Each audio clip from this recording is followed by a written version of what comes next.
We all have a learning curve, and where I've arrived now is that I have a real funnel system, question, hmm interviews, and sometimes a tryout. And I say it could be a tryout. And if we don't like it, that's okay. Yeah. It's just a way to learn. And when you have a funnel system like that, before you even get to the vulnerability of being naked and sexual with somebody, if you're doing it that way, you're gonna know with all those conversations, because the ones who are like, do we really have to talk about this? Let me just take you out now. I'm like, thank you very much for your time.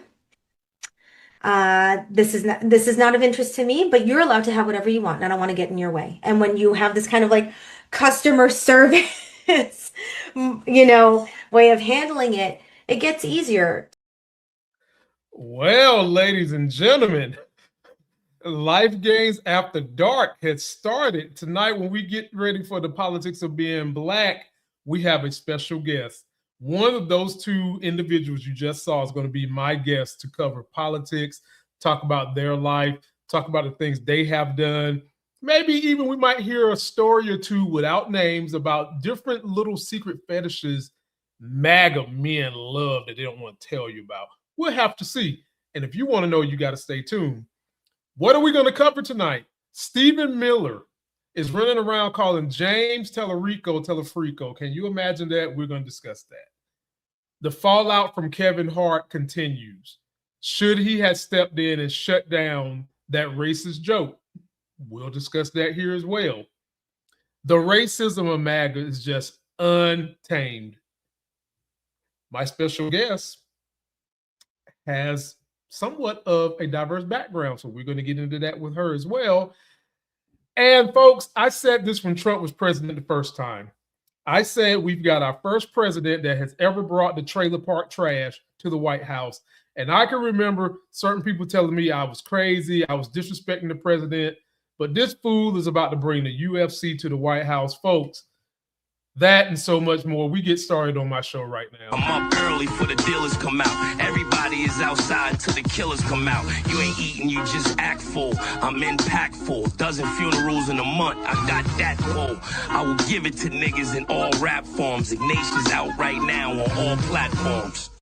That is right, everybody. You are in the building with the all-knowing, all-loving, all-feeling, all-seeing, all-powerful, all-woke, all DEI, sexy as hell host. That's me, Lamont Tyson, bringing you the politics of being black. What do we do on this show of mine, ladies and gentlemen? All the myths that have been put in place, from the first white man to walk America to the rich white dudes right now, to keep you down, to keep you at bay, we debunk all them MFers, and we give real-time examples through videos. Sometimes we bring special guests to help it out, which is what we're doing today, to help you have a better understanding of how democracy should be working for you. Joining me today, ladies and gentlemen, to help me give you that clear vision and help you see how democracy should be working for America is a good buddy of mine. She goes by the name of Mel. How are you doing today, Mel? I am overwhelmed by the like professional setting I find myself in here. So amazing. Thank you. Well, we are glad to have you here. Before we get rolling with some of these topics, kind of give the people, if you was in an elevator with someone and they wanted to know what it is you do, what would be your elevator speech? Hi, everybody. I'm a transformational coach, a transformational somatic coach. So I work primarily in the body. I'm also a practicing witch, and I am professional in that regard. And I give talks on sex and death magic. I'm also a professional dominatrix. So when it comes to knowing human beings in really intimate settings, it's kind of a thing. That's right. And ladies and gentlemen, you want to get your ass beat royally by someone who's about 102 pounds. Her link is in the description. Get your ass beat by someone 102 pounds soaking wet. If that's your thing, you know we don't judge here. Go for it. Go for Having it. said that, Mel, are you ready to jump into the first subject? It's yeah, there's a lot of grimy stuff going on, and I'm ready to do this.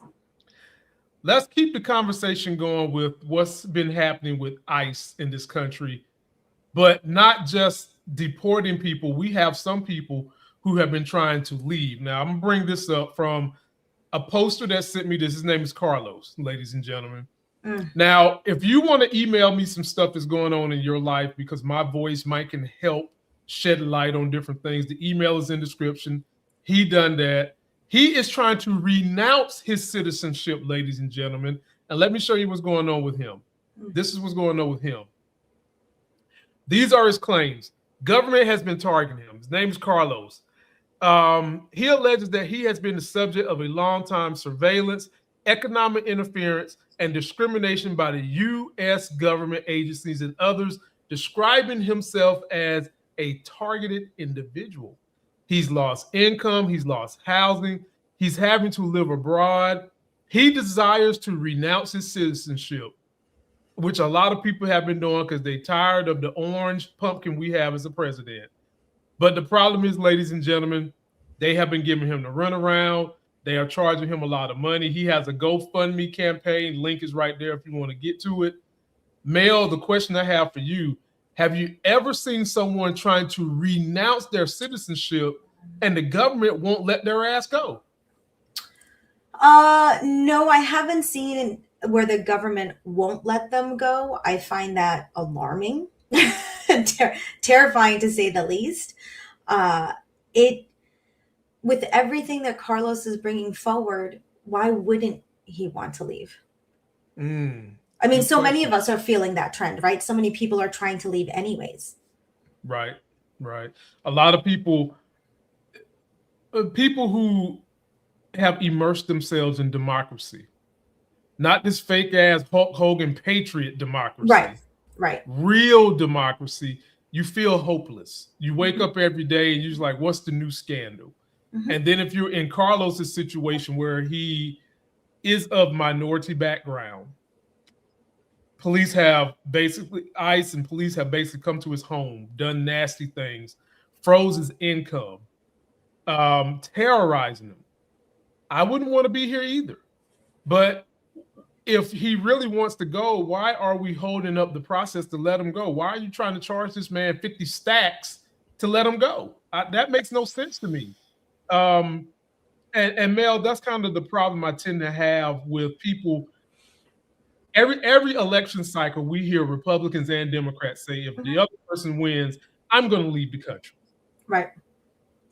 Guess which president we have actually seen the most people actually leave the country? Take a wild guess. Is he orange? He's orange like the great pumpkin, Charlie Brown. No, we don't want to give him that honor. Good point, because that's one of my favorite cartoons. Okay, so he's orange like a Oompa Loompa from Willy Wonka and the Chocolate Factory. These days he's giving rotting orange, rotting mandarin. He's giving bruised rotting mandarin and melting. And I think that what you said is really key in terms of it doesn't make sense. And I think so much of what this administration is doing is using confusion and illusion and obfuscation to keep us in the conversation of this doesn't make sense. And I'm like, no, it does when you accept that we have psychopathic oppressors in the administration. Then it all makes sense. It makes a lot of sense. So ladies and gentlemen, post your comments and let us know what you think about Carlos trying to get out. His GoFundMe will be in the video description down below. If you're not familiar with my guest today, this is Mel. She does all kinds of things, and you need to stick around for the end when she'll kind of give you a little bit more of her story, what you can do to be involved with her. If you want to see another picture of Mel, this is Mel, ladies and gentlemen. I'm not going to tell you her age, but just know that she is everything you see in the picture, ladies. Wait, I want to tell people my age, though. Oh, okay. Hey, have that. Yeah, go for it. I'm going to be, this June is my birthday month. So I'm celebrating with you right now, Lamont, because it's my whole month. And I will be 45. Wow, ladies and gentlemen. Wow. Like Jay-Z once said, what was it? 30 is the new 20? Well, folks, I'm here to tell you, 40 is the new 30 for sure. We making 40 look real good over here, especially you're progressive. You know, let's go and take a look, Mel, at what conservative men look like in their 20s. Losing hair look like damn George Washington in their 20s. And we've got one who's talking junk about another person. Let's take a look at this buffoon. When Tallarico goes in for a blood test, when he gets a physical, blood doesn't come out. Instead, soy milk comes out. This man has less testosterone than Jasmine Crockett. It is a mind-boggling choice. They would choose a person to run for that office who looks like he doesn't belong in the Senate, but in a cabaret show. Mel, first dibs at a man who's younger than me and you by like 10 years and has lost all his damn hair, still looking like George Washington. I don't think people are cognizant of the physiological effects of that level of self-hatred. Good point. Good point. It takes a lot to sustain. Stephen Miller is a Jewish-born man. He uses the rhetoric of Nazis, people who have been after his own tribe in the most recent of history in the most horrific ways. I would love for your audience to know that everything we do has a metabolic counterpart in the body. When you eat and digest and put on the mask, the costume of the oppressor to try to find your power, it comes at a cost to your wellness, which is often why people will say, look at who he's criticizing. Who looks happier? Just on the surface of it, like, who do you want to hang out with? Like, man, it sure the hell ain't Jesse Waters. I can tell you that. I'm gonna hang out with soy milk blood dude. Like, fine. Like, sounds good to me. I'll take it. Like, ladies and gentlemen, she's right. And I grew up in the country. I live in kind of like a country community.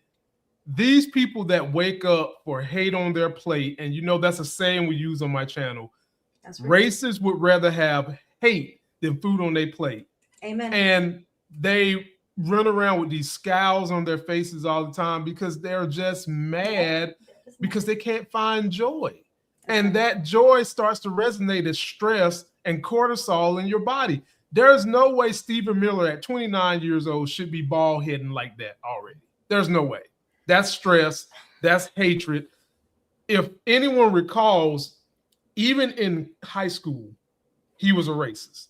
Yes. He was talking shit about the maintenance people, ladies and gentlemen. That's what he was doing. And we'll get to Elon Musk's baby mama in a minute. Even she's got something to say about the racistness of Stephen Miller. But my point about that is I need everybody to open their eyes up because we walk around with these individuals who feel that way each and every day. That's right. We can't satisfy them. They don't want to see, they would rather have an administration to just spew hate that gives them the congratulations they want than to see a working economy, than to see everybody do well. It's not in their being. Yeah. They feel as though the only thing that can make them feel special in life is to be elevated above people like me, people like Mel, anyone who looks like they got a little something in their blood. If they don't feel like they're elevated above them, they don't feel special. And they wind up aging their asses so quick, just like Stephen Miller. You better wake up out of it quickly. It's really actually sad. I'm not saying that exonerates anyone's behavior. Absolutely not. But honestly, I would love for the audience to imagine looking in the mirror every day and convincing yourself that where you come from is wrong and that you need to assimilate with a whole nother population. That's a level of something's broken inside of that person. And I think that's what I would like for people to really know. Well, here's the thing about that, Mel. This is an interesting point. For whatever the reason, this channel is about debunking these societal myths that have been put in place to keep middle class and poor people at bay and divide those groups of people by the rich class and the white class. We have a problem when most immigrants come here Male, they want to assimilate to whiteness because they think that is power. Mm-hmm. Mm-hmm. We have a lot of people that come here from India, Europe, Mexico, you name it.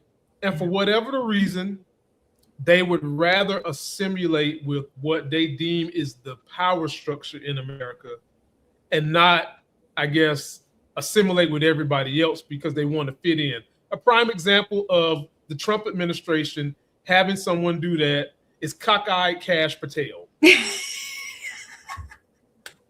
This fucker can't see his tail from his eyes. Every time I see him, he looks like he's looking to the left. Exit the stage to the left. Just permanently confused, disoriented. He is permanently disoriented, as if he came right off a Tom and Jerry cartoon. He is an example of the type of people that come here thinking that if they assimilate to whiteness, it's going to make them be ingratiated by the culture. Yes. How many times, Mel, have we seen Trump throw these type of individuals under the bus? And I can only tell you it's going to happen to Kash too. What do you think? Oh, I mean, there were jokes about all the blondes he keeps around him and how Christina, the only brunette, was like the first to go. And as a professional who works with humans in discovering power dynamics, not only within themselves, but in how we navigate culture and society, what you're talking about is the idea that if I play along well enough, I'll be accepted by the elite group, whoever happens to be in charge. But often when you have an elite group that is working off of the tools of fascism and authoritarianism, they're not really interested in having people around who don't serve their purposes, no matter who you are. And so if you are also color coded a different way, it's going to make it even easier for them to recognize that you're used up and they're ready to be done with you now. And that's just the playbook. So when people kind of do a little like, oh, can you believe? I'm like, how do you not believe? You're not safe. You're not safe when you assimilate power or ideas of like putting on a costume. You're not safe. None of us are safe. And I think that's what Trump voters are also recognizing now, particularly people in rural areas who were told they were seen and they were going to be taken care of. And there are some of the people suffering the most because of these policies.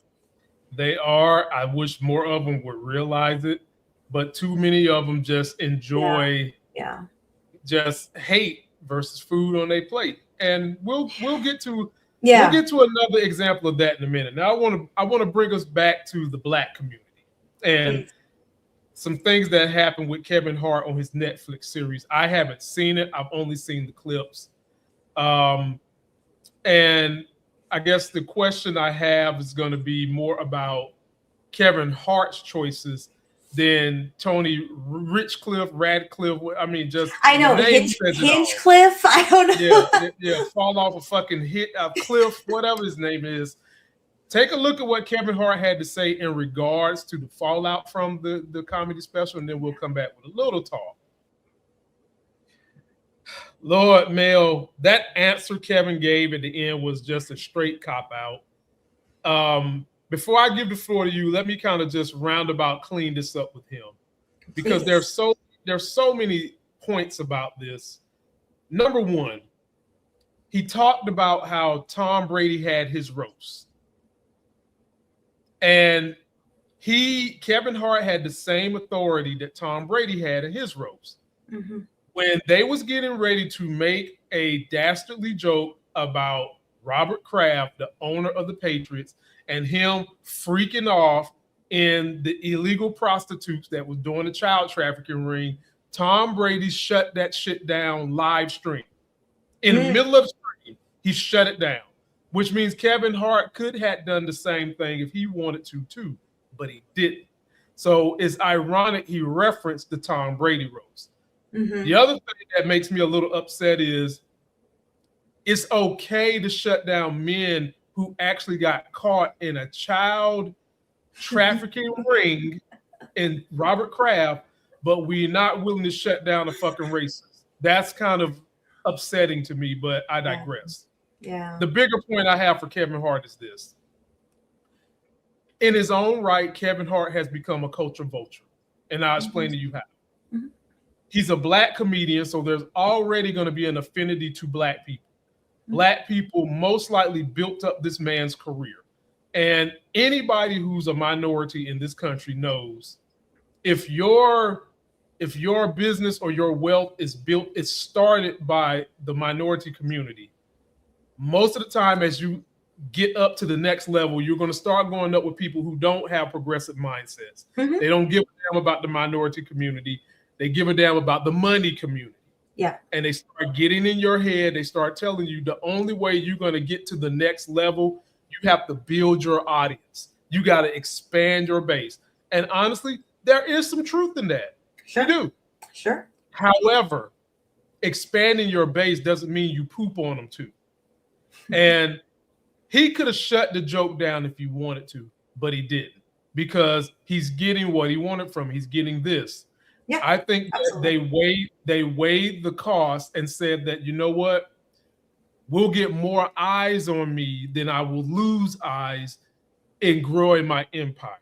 Mhm. And at the end of the day, I just think that if he wanted to, he could have shut it down. He was wrong for not shutting it down. And there is a big difference between racism in your jokes and racial in your joke. Right. And Kevin Hart knows it, and he could have done something about it. Floor is yours, Mel. Well, first of all, I'm glad you took that first, because as the authority in the room to how Black men are affected in this kind of comedy culture, quote unquote, I think there's several layers of what's going on. And I just want to say that personally, I find that comedian disgusting. I don't think he is funny. I don't find comedy that has to punch down consistently, not like an every once in a while, like, ooh, Right. and then we all kind of laugh together. Right. But comedy that punches down consistently and uses racial or gender or identity markers as particularly funny myself. So I'm just not going to watch that comedian in general. I did not watch the joke, and I want to also say George Floyd's name. It's not like it is just attached to this cultural event. George Floyd was murdered by police in New York City, and that is what this is about. When everyone is going after Kevin Hart, what I find fascinating, and I was watching clips of this, right, being caught up.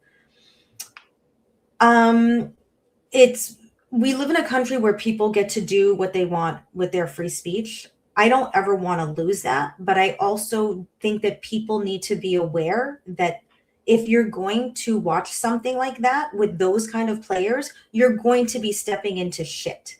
You're also going to be stepping into an environment that Lamont was very correctly assessing that is not about proving your morality. I'm a little confused also why people get so incensed. I would like for people to actually stop getting so caught up emotionally and just recognize immediately what people are telling you about themselves. Kevin Hart is telling you where he wants to go and what he's willing to do while getting there. Yep. He is entitled to that. Right. I don't have to participate. I don't have to watch. I don't have to give it the energy. And I most certainly don't have to give it my money if I don't want to watch it on Netflix.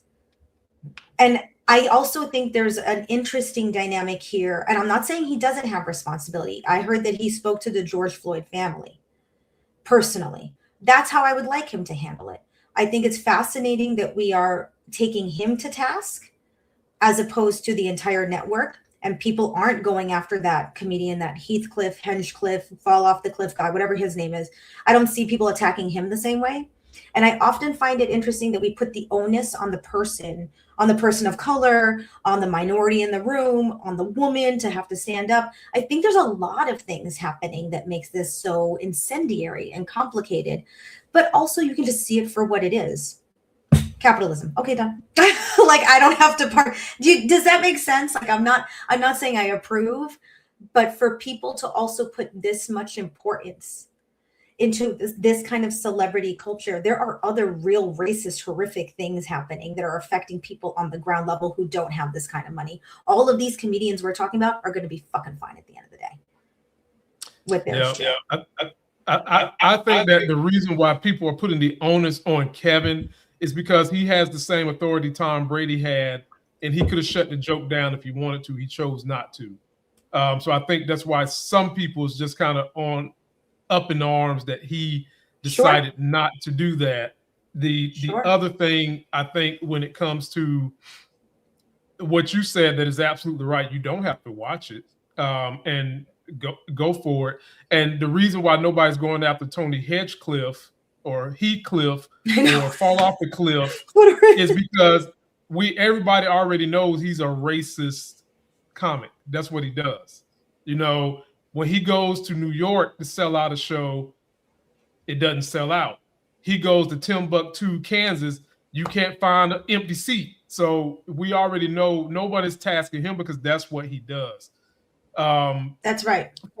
For me, it's just more of, I'm glad you mentioned that he did talk to the family, and I hope that whatever came from that conversation gave them peace, because that's what it's about. It's about them. It's about their grief. Yes. Their legacy. Yeah. And fuck all these stars. Fuck all these comedians. Right. They're going to be making their money and their millions. They don't care that we're having this conversation. Nope. And even Kevin Hart told Charlemagne the God, what do you want me to do? Interrupt a live broadcast that costs $100 million? He is within his rights to make his choice, but he is telling us about himself. He is telling us about his values. We are allowed to see it and go, thanks for letting us know who you are. Like, you get consequences of your behavior one that's way or right. the other one. That's right. The other one. That's right. And I don't like that that's how it went down. I don't like how he handled it, but you do you, homie. And then we'll see how that rides out. Right. That's how I'm feeling. You guys let us know what you think. Post your comments down below. This is Mel, my buddy. Her link's in description. If you guys want to, she's 40. This is 45 people. If you want to get a better understanding of her work and some of the things she does, all you gotta do is click the link in description. That was like technically like maybe 44 at the time, but still we're rocking. We've turned the corner of 40. 40 is so far out the rear view we can't even see it no more. And Mel still is showing up, ladies and gentlemen. Fuck yeah. And I do want to know what the people have to say about that last video. I think that's the most interesting one for what the public has to say. I'm really interested actually. We're gonna see. It's definitely something, but here's something else that's interesting. Mel, how do you like your White House? Do you like your White House a White House? Do you like your White House attached to a $200 billion ballroom? Or better yet, since Obama put a basketball court in the White House, it's only fair. It's only fair that we get to put a UFC fighting apparatus at the White House. No fat military people allowed, per Trump's word. Literally taking a look at him. Mel, I can't make this stuff up. Here we go, folks. The white trashing of the White House continues, turning it into a trailer park. Here's the story. Tonight, new construction is underway for an unprecedented spectacle, a cage fight at the White House. A massive arch taller than the building itself, part of a makeshift arena for an upcoming Ultimate Fighting Championship event. I have never seen anybody want anything so much as people want those tickets. Gets you over the top with that right hand. The mixed martial arts matches are scheduled for June 14th to celebrate America's 250th anniversary. The date for the fight also happens to be President Trump's birthday. It's a remarkable sight, the construction looming over the West Wing and the cranes for the ballroom project on the other side. The president has said that this temporary arena will hold more than 4,000 people. We are going to pull off the boldest idea in sports history. Tickets are free, and the UFC is footing the bill for the event. But NBC News has learned sponsorship packages that include ringside seats have been selling for $1 million or more, according to a Republican lobbyist familiar with the process. Decades ago, the president hosted boxing matches at his casinos. And he's often seen at UFC fights. I know President Trump is a fighter. UFC's president Dana White endorsing him in 2024. I'm in the tough guy business, and this man is the toughest, most resilient human being that I have ever met in my life. Trump supporter and UFC announcer Joe Rogan will be there, though Rogan also called the event a gimmick. Life is a gimmick, the president responded, but it's a good gimmick. It's going to be amazing. All right, Gabe, we see that construction right there behind you. And to be clear, these will be real fights. This is not an exhibition. Yes, Tom, MMA fights can get bloody, but the president's been a fan for a long time, and Dana White says it was the president's idea to hold this fight here at the White House. The fighters are even set to walk out from the Oval Office. What? Wow.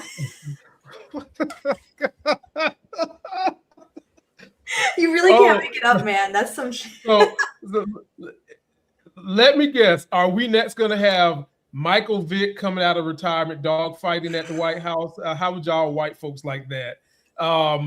If the next time we get a black president in there, if he decides to build an NBA arena and have the NBA final, I don't want to hear nothing. I don't want to hear nothing. If we get our first woman president and she wants to have the Westminster Dog Show at the White House, right. I don't want to hear shit. I don't want to hear it, because if Obama would have done anything like this, Mel, I remember him putting up that half basketball court, and they was talking about he was demeaning the honor and sacredcy of the White House. They were saying all that bullshit, that horse shit. This man is literally spending money that should be spent on people who can barely get groceries. And when I say that, I'm talking about people who make six figures, folks, who can barely get groceries. We're putting up a UFC ring and we're pretending like it's free when it's not, because they did mention sponsors are paying for this shit. Probably donors to political campaigns is paying for it. All I'm saying is, look, if you want to do this, fine. But when other presidents decide to do it, I want this same fevered pitch. I want the same, you Democrats can't take that. I want all that. I want you to keep that same energy when this becomes a tradition. Yeah. Now, maybe the next couple of presidents, Mel, will try to, upscale the joint again, knock down that ballroom, put a law in place that says we're not having fucking WWE matches and shit in the lawn of the White House. We're going to make this place a classy joint. But I don't want to hear no more mess from these folks that claim to be fucking patriots, because the same people, Mel, that complained about Colin Kaepernick taking a knee during the national anthem are the same people running around here jumping off their couches like fucking spider monkeys, happy that we're getting ready to have the UFC at the White House. Floor is yours, Mel. What do you think? You asked me, how do I like my White House? I think right now we have to acknowledge that it's a greenhouse. That's right. That's right. That it's very easy to get caught up in the explicit and undeniable racism, although people will try to deny. So we don't have to waste time, folks, on the like it is what it is. Right. People are going to do that. What I would really like for people to pay attention to is, did the Obama basketball court make money and line the pockets of his friends and his own wallet? That part. And oftentimes I think the horrific racism that we see being denied, by the way, is part of the campaign of confusion to keep us from getting actually really upset about the real issue of how they have turned the White House into a money-making machine, regardless of how deplorable the behavior, what they're bringing in. Most Americans, regardless of background or identity, I believe, understanding that this is making money for them and that there are promoters involved and it's a whole fucking gimmick, would be angry, because to your point, the starvation that people are dealing with, I'm somebody who's been very okay, and groceries and eating out, like all of us are feeling that. If you're not a millionaire, you are feeling the pinch, honey. And that that divide in classes, socioeconomic classes, is getting bigger and bigger. This is another example of that. They don't care about who they're pissing off, and they're happy that we're upset, so that we can keep going around how horrible it is, when this is just another money-making machine for them. It's a grift. It's a complete grift. It's just a grift. And the basis of this channel is debunking the myths that are put in place to keep us at bay. And while this right here is clearly the problem with laws and order, if nobody's there to enforce it, it's not a law, it's not an order. And people hear this term, the emoluments clause, all the time, how that's supposed to protect the office of the presidency from making money. You've got to have somebody to enforce this shit, and we don't have that. We don't have that. All this is another money-making event. I'm hearing the Saudi prince is coming. Now, it wasn't too long. He was supposed to be our enemy when they needed Black people and progressives to rally around Republicans going to war. He was an enemy. Now, all of a sudden, that Trump likes to lick his boots and lick his hind parts. Yep. He's our friend. You know, oh my God. Really nice guy. You know, I'm going to get his jet from Qatar and shit. Like, come on, man. That's right. That's right. And we are not served as a people in getting caught up about how awful and how wrong and how the inequality and how they put, and look at how unclassy, and look at what they did to Obama. We know all that. I accept it as true, so that we can all come together and fight for what is actually ours. That's our money. That's our money. Those are our resources. The White House is the house of the people. And they are so good at keeping everybody wrapped up and distracted, because they know once the people really understand that there is no such thing as separateness and otherness, particularly in this fight for our democracy, which is mostly, you know, I don't want to say mostly, but it has a huge capitalist drive behind it. And that's the power we could wield. Once we see that it's about starving us for their benefit, now you have a whole army. Now you have a whole army. Mel, there's still too many people that can't even see. Though they are suffering right now. Yes. Their hearts are filled with hate without food on their plate, and they comfortable with that. Yeah. And it just comes down to how many people, based on the way our voting system and our democracy works, how many people have to get that low before there's a turnaround, before there's a revolt? Because the way our electoral college works, I don't think we're ever going to hit enough people in flyover country to make them feel the pain that you need to vote differently. You need to vote for your own interests.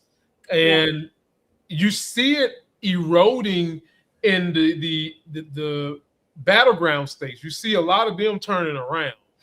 But flyover country, Mel, the people that triple Trump and are hurting the most are still enjoying this, because the racism not only divides us because it upsets people, because you know that you're using an advantage to improve your group of people. That's right. But it also makes that same group of people happy. It keeps it, instead of them wanting to do better and have better, that alone keeps them happy, while the racist rich people continue to pick their pockets clean. And do it, and Mel, do it under the guise of free market capitalism. That and that we're with you. And I think this is one of the reasons why racism, there was a time where the Psychological Association of the of America, the association that puts out the DSM, the Diagnostic Manual, was talking about actually categorizing racism as its own mental health issue, because there was so much overlap about being disconnected from reality and insisting on believing in facts that are completely just easily debunked, that you have to keep telling yourself a certain story and doing a certain mental gymnastics to keep yourself from seeing clearly that there is something wrong if I am only happy when others are suffering and I can't even see my own suffering or accurately identify the source of my suffering, and keep believing in something like the great replacement theory, which sounds as insane as Jews having space lasers. Like that is, I didn't even know that was real when my Jewish friend told me about the space laser thing when it first came out. And I was like, what are you fucking talking about? And she was like, no, seriously. No. You never heard Marjorie Taylor Greene talk about those space lasers? I wasn't paying attention. And then when my friend said, knowing that people can convince themselves of something so extraordinary, it is like a mental health. There's so much overlap, and I still think it should be looked at as a mental health issue. Well, the problem, Mel, is here's the problem. Now, I'm agnostic / atheist. I don't have a problem with anybody practicing their religion as long as their religion is not going to govern my life. Totally. As long as they're whatever they want to believe in doesn't create policy for me. But the problem, Mel, is this is what I've noticed as someone who used to be a quote unquote Christian, someone who went to school at Shaw University to become a pastor for like 3-4 weeks or whatever, however long I stayed there. When you learn the Bible and then you start thinking about how to prove things really do what they do, you start distancing yourself from what you see going on in the world. And one thing that Republicans have been the masters of, they know that if they can replace religion with critical thinking and education, that makes those people more susceptible to succumb to their bullshit. Oh, you mean replacing the critical thinking with the religious ideology? Yes. Yeah, absolutely. Yeah.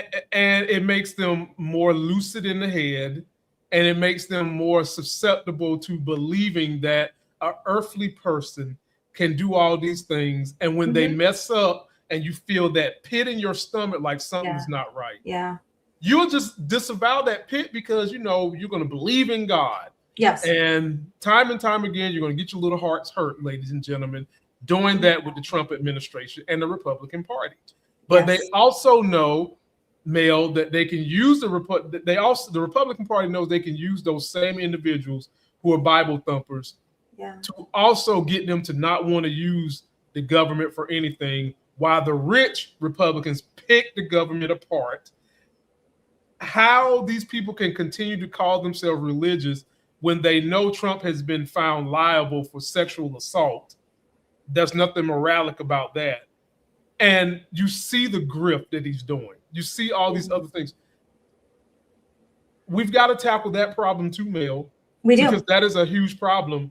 And I don't know, unless Democrats and people who are not paid by AIPAC decide that is going to be an issue we're going to attack, we're going to have a long road to hoe. Floor is yours. That is what you just said on that. So I had 2 majors in college, and one of them was comparative religious studies. And so I concentrated not on like a theological aspect, but on the impact on society and culture. And what we need to know is exactly what you're pointing out, that human beings are extraordinarily susceptible to storytelling. All of us, we all get off of work so that we can listen to our podcasts, watch our TV. This is human. This is how human brains work. And just being a human being, you're hungry for stories of how to do this life, how to resolve the discomforts of complex human interaction, right? True. And well said. Thank you. Not bad for late at night. But what I would love for people, and I too don't identify with any particular religion, but what I would love for people who call themselves Christians, particularly Christians who are aligned with a certain Trump kind of Christianity, now what we would call a kind of Trump Christianity, is to do a little bit of research on your own religious history, so that you can recognize that how most Americans talk about Christianity here in the United States isn't anything recognizable to other forms of Christianity in the past or to presently practicing Christians in other parts of the world.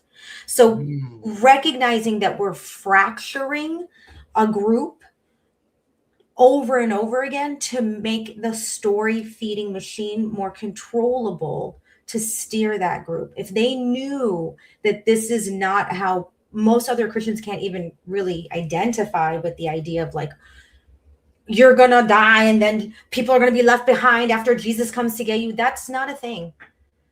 And I think that it's useful for people to have a sense of history for their own well-being, for their own choice making. And the other part that you brought up that is so important,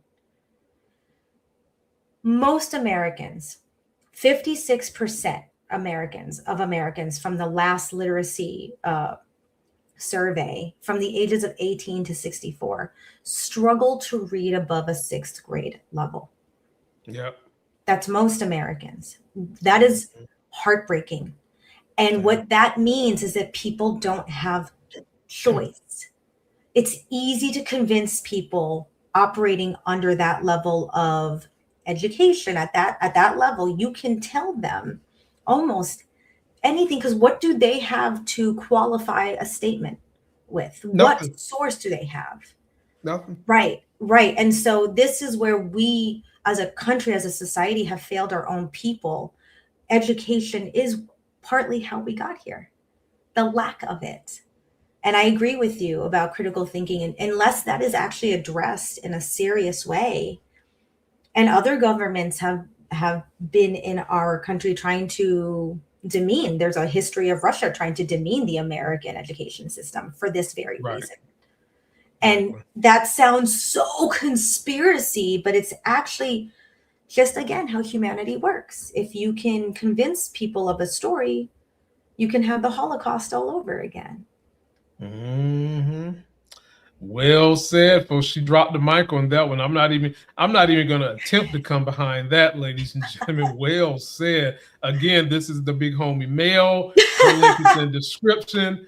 And in about 4 more minutes, you'll get to hear her story. She's going to tell you guys why you should follow her, why she's such an important piece to making people feel good, and whatever else you want to know, you will have to follow her to find out.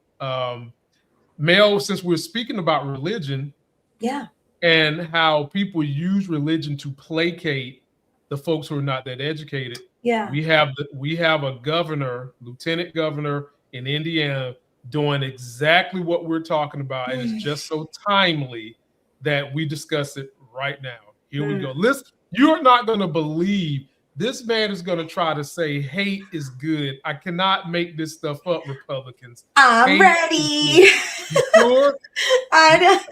Buckle up. Put on your seatbelt. Here we go.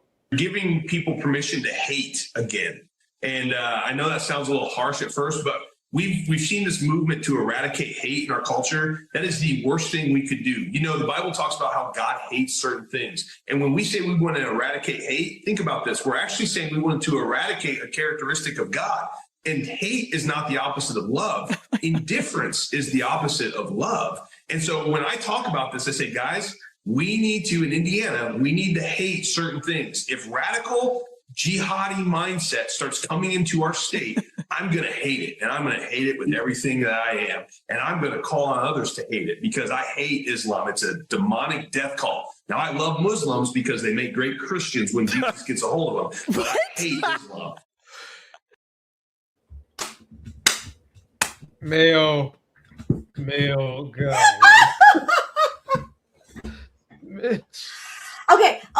Okay, wait, can I just compare this? Can I just go ahead, Mel, please, Lord, get the fuck out of here. Okay, so I heard, no, this is great. This is wonderful. So here's what you should know, folks, listening, and put it in the comments because we can get you all this information. These are statements that are often used. There's a whole philosophical and debate and semantic frameworks you can study that can pick apart what this person is saying. But this is so close to when you have one point of logic that starts here and you kind of almost go so far away that you end up at the same place. And so one of the best examples of this kind of like weird logic he's using is I heard an incel influencer, and I can't remember which one, and their names aren't important. I heard an incel influencer tell another guy, like it was like an audience panel, right? And he was like, let me tell you why I don't go down on women. I don't do that because that makes you gay.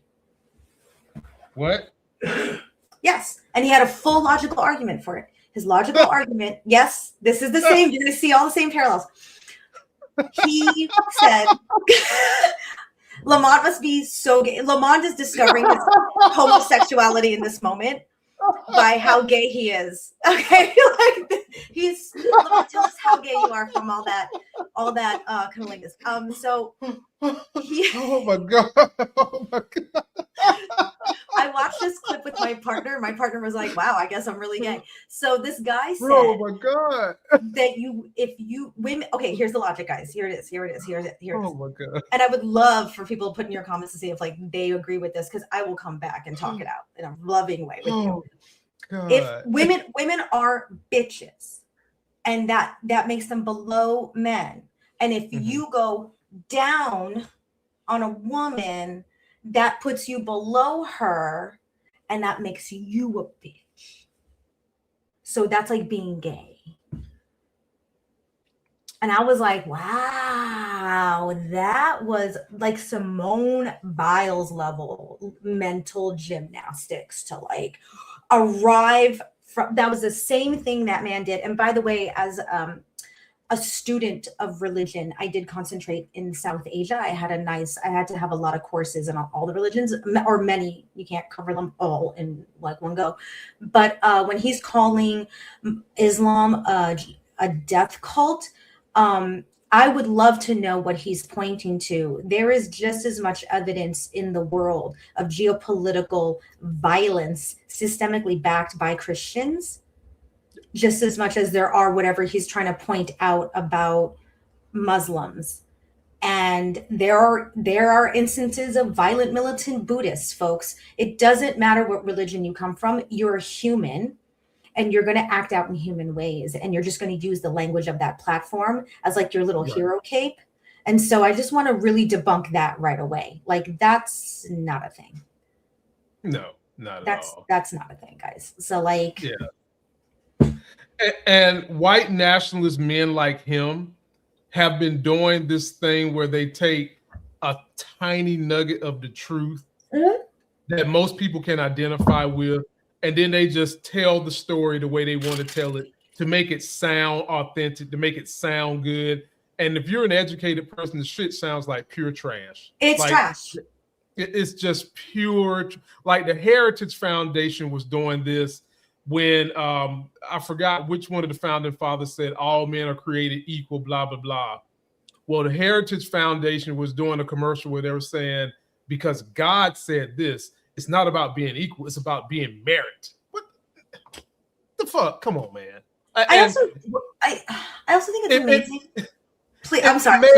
It blows my mind to hear that there are people who have this 6th and 8th grade education that fall for this stuff. Like they literally don't leave. The only time they have a date night is when the fair comes to their county.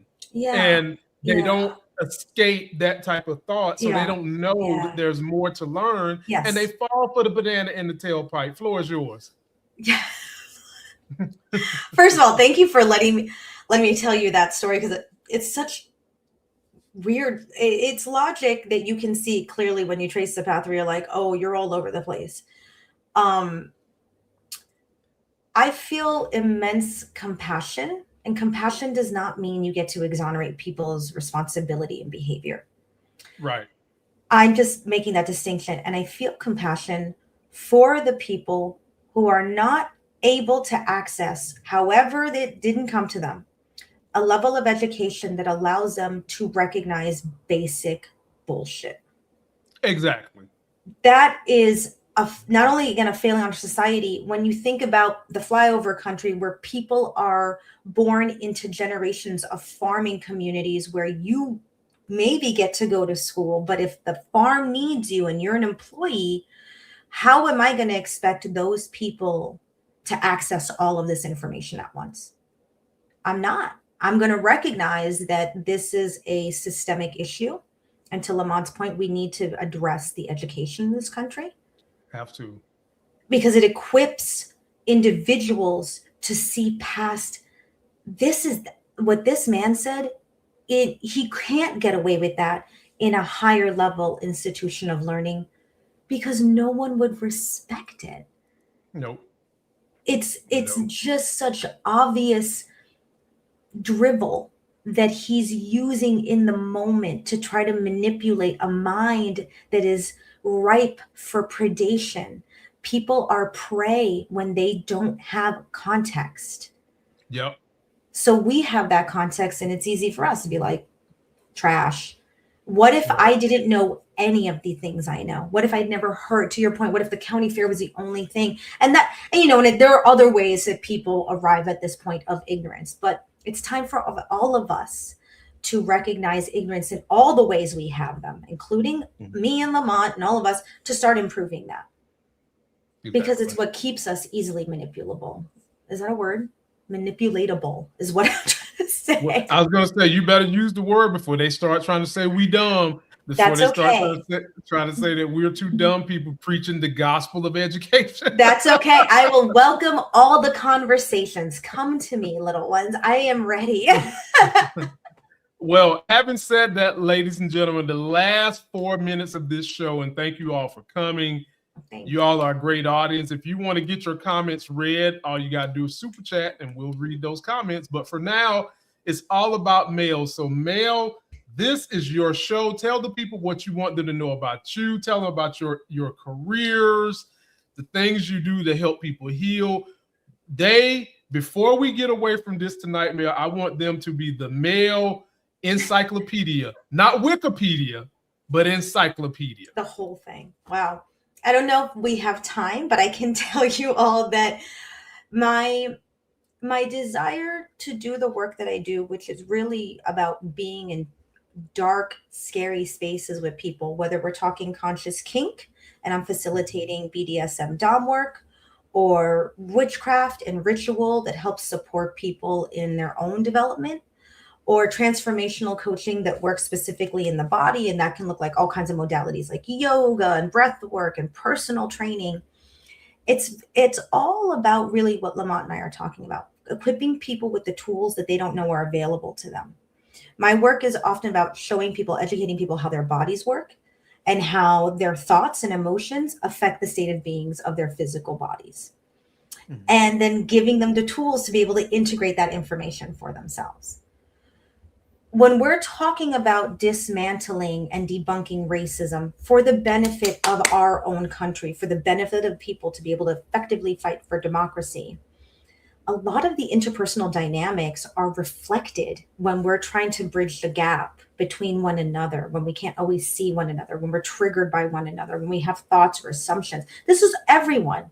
Everyone has cultural programming within them. Right. So that shows up in the obvious places I'm talking about, especially when it comes to like the kink stuff and people and the witchy stuff, right? Because that's got some visual panache. But the real work is in embracing and loving yourself and confronting the racism within you with compassion and without shame, so that you can go, ew, I don't want that thought that I just had about other people. That's not me. That's not actually intelligent assessment. We all have that. And that's how I got to talk to Lamont, because of the podcast I have with Dr. Shoshana Garfield, a white woman clinician originally from New York City, now living in the UK, who decolonizes therapy and therapeutic spaces. This angel in the world has real work out for her. And so we link up together to demonstrate to others how to have an actually functional and productive interracial relationship, that we are loving to one another, we have emotional intimacy, and we confront sometimes blind spots and gaffes, and we have to talk each other through the misunderstandings and the difficulties without hostility. And we just want others to have those tools also. So that's the podcast. Wow.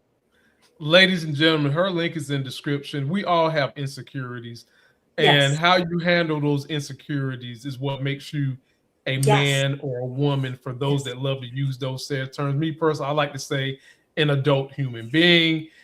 You know, we oftentimes see people using, instead of figuring out their own insecurities and working on it, they take out those insecurities on others to make That's right. themselves feel good about That's their right. own little teeny tiny insecurities, folks. And you don't have to do that. The No. true measure of any man or any woman, any man's man, any woman's woman, is being able to deal with the demons you have within in an adult manner. And if you want to get some of that work done, Mel's link is in the video description. All you gotta do is click it, send her a message, and she'll look out for you. How's that, Mel? I am hoping that people will continue to come to your channel to see what you do, because the debunking you're doing is so necessary. This is a primary form of grassroots education on the ground. So I'm hoping more and more people continue to come here. And if any of you folks have questions for me, please reach out. I'm happy to just have a conversation. A lot of the work I do can seem really intimidating because it's not always well understood, and that's fair.